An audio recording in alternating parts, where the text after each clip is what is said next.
अस्सलाम वालेकुम, नमस्ते। मेरा नाम विनोद कुमार सन ऑफ नारायण दास। मैं थरपारकर का रहवासी हूँ।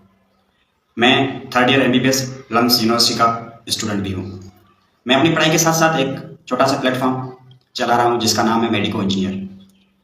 इसके व्हाट्सएप ग्रुप्स भी हैं, इसकी वेबसाइट है medicoengineer.com। तो ये प्लेटफॉर्म सिर्फ गरीब और मुस्तहिक स्टूडेंट्स के लिए बनाया गया था। मेडिको इंजीनियर फिल वक्त सिंध एमडीकेट पे काम कर रहा है। इस प्लेटफॉर्म पे हम free test, mock test, medical दाखिला के हवाले से गाइडेंस प्रोवाइड करते हैं, वो भी फ्री ऑफ कॉस्ट।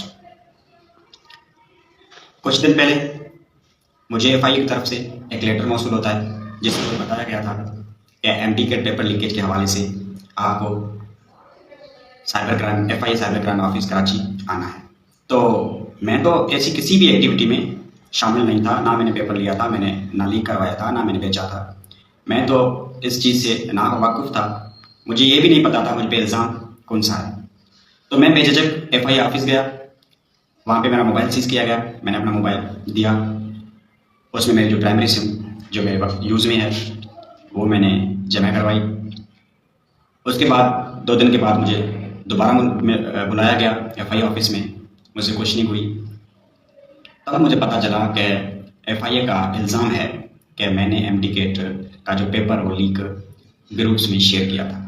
तो मैंने ये चीज़ बताई कि हमने उस वक्त 3 या 4 फ्री जो ग्रुप्स में गेस्ट पेपर्स या प्रैक्टिस टेस्ट या मॉक टेस्ट हम कह लें वो चल रहे थे, वो हमने शेयर किए थे। उसके बाद हमें ये मालूम तक नहीं था कि पेपर लीक हुआ है या नहीं, कौन सा रियल है कौन सा फेक है।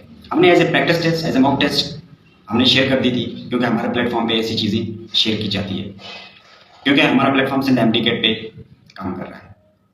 तो मेरे पास जो भी स्टेटमेंट थी मैंने अपनी स्टेटमेंट दी। उसके बाद दोबारा मुझे बुलाया गया, मेरी स्टेटमेंट सबमिट हुई, मेरा मोबाइल अभी तक उनके पास है।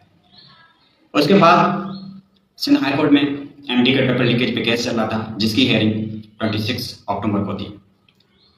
तो जब मैंने सिंध हाई कोर्ट की Sindh MDCAT paper leakage case के हवाले से जो ऑर्डर शीट पढ़ी, तो उसमें मुझे मालूम हुआ कि एफआईए ने ये रिपोर्ट दी है कि मेडिको इंजीनियर एमडीकेट ग्रुप में डॉक्टर विनोद ने 8:14 पे या 16 मिनट पे जो पेपर शेयर किया था, वो भी 21 सितंबर को। हालांकि इस टाइम हमारे ग्रुप में ऐसी कोई भी चीज़ शेयर नहीं की गई थी। Even single message, text message भी हमारे ग्रुप में नहीं शेयर किया गया था। उसके बाद हमारे पास जो भी एविडेंस थे हम ऑलरेडी सबमिट करवा के आए हैं। हम ऐसे किसी भी चीज़ में मुलविस नहीं है। जो भी मुझ पर इल्ज़ाम लगे मैं इनको रिजेक्ट करता हूँ।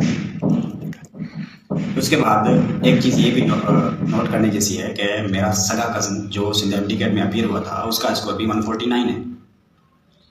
तो अगर मैं इन चीज़ों में मुलविस होता या ऐसी किसी भी अनलॉफुल और अनएथिकल एक्टिविटी में शामिल होता, तो मैं सबसे पहले अपने कज़न को बेनिफिट देता। हालांकि मैं ऐसी किसी चीज़ में मुलविस ना था, ना हूँ, ना ही रहूँगा।